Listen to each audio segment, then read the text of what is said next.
もアフリカ TV です。今日もですね、ありがたいことに質問いただきました。カメルーンでかかったやばい病気を教えてくださいってことなんですけど、私自身ね、実はね、そんなにやばい病気にかかったことなくてですね、せいぜいマンゴー食べ過ぎて熱出たとかね、カメルーンのマンゴーこんなちっちゃいんですけど、これ1日に5個ぐらい食べたら熱出ました。後から聞いたらカメルーン人が良くなるやつだとか言ってて、お前ももうカメルーン人だなとか言われたんですけど、マンゴーってね、アレルギー物質がすごいいっぱい入ってるみたいで、いっぱい同時に食べるとね、こう、体が反応起こしちゃうみたいです。で、運よくね、私は大丈夫だったんですけど、なんかその食べ過ぎて、そのマンゴーアレルギーみたいになっちゃう人もいるらしいんで、日本でもね、マンゴー売ってると思うんで、食べ過ぎないように気をつけていただければと思います。あとはですね、井戸水を沸かさずに生で飲んで下痢になったとか、あとはですね、どうかったかレバノン料理屋でですね、羊の脳みそを食べて、胃腸炎みたいな感じになって、熱が出たりとかね、ちょっとありましたね。でもね、私がなった病気っていうのはそんなもんで、全然しょぼいんですよ。井戸水のやつもほんと1週間ぐらい、ちょっとお腹痛かったりとかしたんですけど、でも、寝込むほどの体調の悪さでもなかったですし、普通に仕事にも行けてましたし、その羊の脳みその時も抗生物質をね、日本に帰ってすぐ飲んだらすぐ治りましたし、そんなにですね、私が今までなった病気で、その体がえらいことになったっていう経験はないですね。はい。ただですね、私はやっぱりカメルーン時代の仲間はね、いろいろなっていて、例えば一番やっぱ有名なのはマラリアですね。マラリアね、これ本当になる人はなるんですね。我々基本的に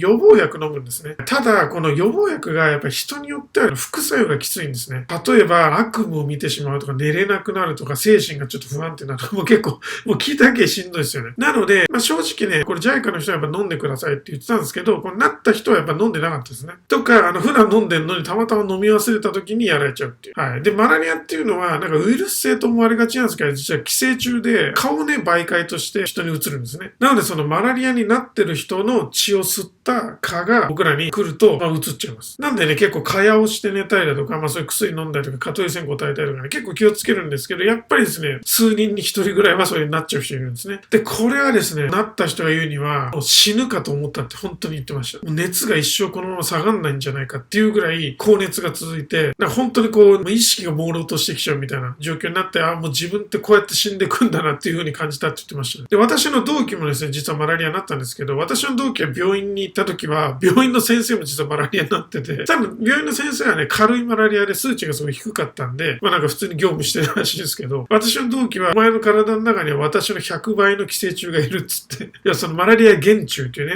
虫がどんどん増えていくのが問題なんですけど、この100倍の数値の虫がいるっつって言われて、ただね、同期も普通に、1週間後ぐらいですかね、には回復して、普通になりましたんで、マラリアはね、今ではもう普通に治る病気になってきているので、そんなに警戒することはないかなと思います。あとはですね、結構周りでよくあったのは、アメーバ赤痢になったとかね、アメーバ赤痢も多分水からなると思うんで、だからその汚い水で、例えば麺茹でた時の水が汚かったとかね、だから多分そういうことだと思うんですね。あとはですね、これ野犬に噛まれたとかですね、野犬に噛まれると、狂犬病って皆さんご存知だと思うんですけど、よく聞くんですけど、どういう病気かわからないですよね。狂犬病って実は発症したらもうほとんどなくなるみたいに言われていて、噛まれたとしても数日間は潜伏期間があるので、その間にワクチンを打ったり対処すればどうにかなるんですけど、対処が遅れちゃうと、本当に発症しちゃうとなくなっちゃうんですね。で、その犬がやっぱり狂犬病持ってるかどうかがなかなかわからないので難しいんですよ。飼い犬であれば結構犬もワクチンを打ってたりするんで安全だったりするんですけど、その場合野犬なんで、野犬の時はですね、結構本当に気をつけないと、本当に発症しちゃったらアウトなんで、もう噛まれたと思ったらすぐに傷口洗って、首都の大きい病院に見てもらって、必要ならばワクチンを打ってもらってみたいな対処が必要になります。ただ実際我々っていうのは行く前にですね、もう10種類ぐらい A 型肝炎、C 型肝炎、髄膜炎、破傷風、狂犬病みたいなもう10種類ぐらいですね、